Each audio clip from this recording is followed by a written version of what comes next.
Hello everyone, welcome to IEMLabs. Today we will be looking into what tuples are and what all we can do with tuples. So please stay tuned. Let's say we have a tuple which is written like this in within circular brackets. We can define any data members which it may be homogeneous or heterogeneous, that does not matter. Let's say hello world. Let's take another data member 56.32 and let's take a boolean value true. So this is basically a tuple with 4 data members. Now, the thing with tuple is we can't directly change values in a tuple or manipulate the data present in a tuple. What we got to do is first convert it to a list and then follow through the operations in the list and then reconvert it back to a tuple. So for the timing, let's not call it TPL, let's call it TPL1. So as you have seen in lists, if I try to do something like tpl.append and then I want to add 89 to the end of the list and I run this code, you will find that the interpreter throws an error. What basically it does is a tuple cannot be explicitly manipulated. So what we need to do instead in this case is convert it to a list, let's say lst1, which is equal to list, we explicitly typecast it to a list tpl1. Now the next step is lst1 dot append 89 and then we declare another tuple tpl2 is equal to tuple of lst1. Let's print all of these steps. Print tpl1, print tpl2, not tuple2, sorry, print lst1. Then here we had again we print lst1, print lst1, and then again we go for print tpl2. Now if we run this code, we'll see first this was a list, then it got converted. First this was a tuple which got converted to a list, which therefore after that got 89 got appended to it, and then we reconverted it back to a tuple. So all list operations work the same way on a tuple. So what we need to do is, let's say lst, let's write the first one again, append 89. Then if let's say we want to pop and we want to pop 56.32 out of the list, so that's at index position 2. So what we need to do is lst2 dot pop, let's add index position 2. Oh, this is lst1, sorry, pop at index position 2. Then let's say we want to insert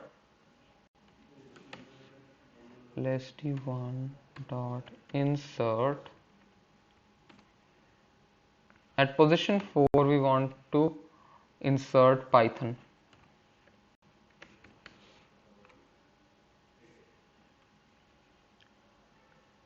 We want to remove, let's say, true from the list.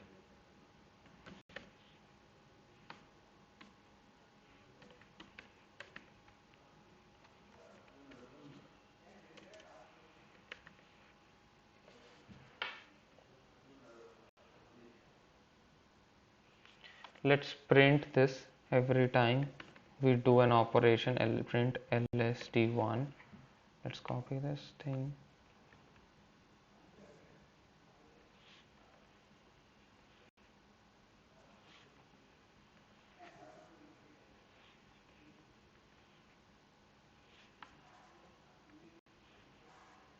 Now if we run the code, we'll see how the data got varied over time. So first it was a tuple which got converted to a list, then 89 got appended, then 56.32 got popped out, then we added Python to the fourth index, and then we removed true from the list.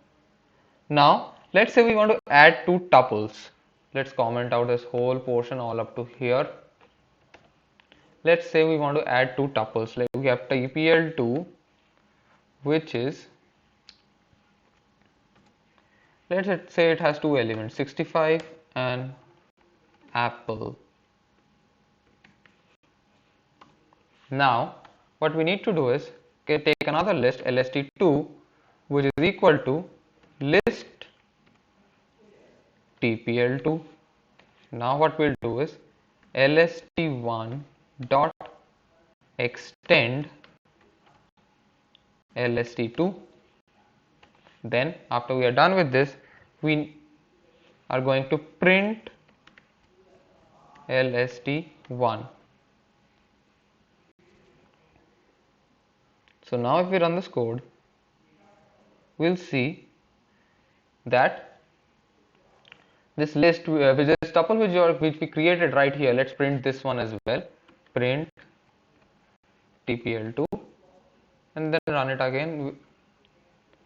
So you'll see that this second tuple which we created just got added to the first tuple, but however you'll notice that it's still in the form of a list. So what we need to do is take another tuple 3, which is equal to list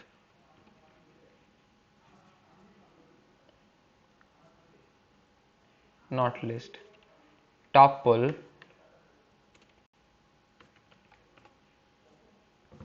lst1, and now the final statement, print lst1, not lst1, tpl3, tpl3. So now you see that this second tuple got added to the end of the first tuple, and then we reconverted it while we made them into strings, and then reconverted it back into a tuple. So as you can see, the tuples require a lot of more work when it comes to changing them, which makes them quite secure from a security point of view, since it prevents external manipulation of data. That's it for today, guys. Thank you for watching. Kindly like, share and subscribe to our channel, and stay tuned for the next videos.